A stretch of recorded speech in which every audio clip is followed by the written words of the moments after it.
Metodă nouă de alungire și micșorare a mușchilor oculari în strabism.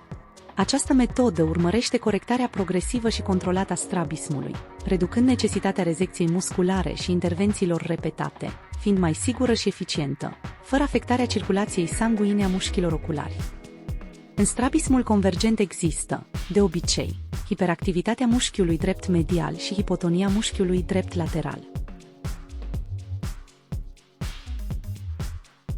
În tehnica propusă, dispozitivul creat se utilizează pentru scurtarea mușchiului drept lateral, fără rezecție unei porțiuni din acesta, prin fixarea dispozitivului cu mecanismul de glisare pe mușchi în stare deschisă.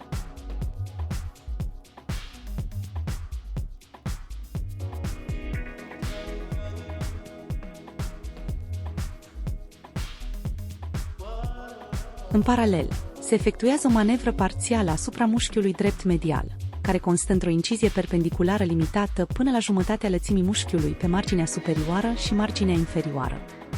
Apoi sunt reatașate mărginile prin suturi într-un mod antero-postero-anterior, pentru a menține integritatea țesutului muscular și a preveni ruperea acestuia în timpul ajustării mușchiului opus, dar nu sunt legate.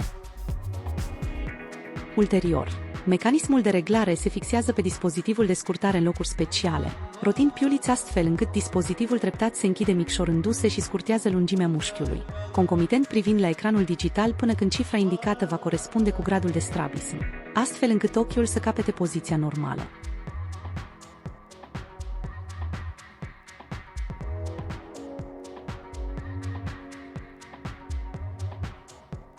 După asta, se leagă lejer ațele de la mușchiul drept medial.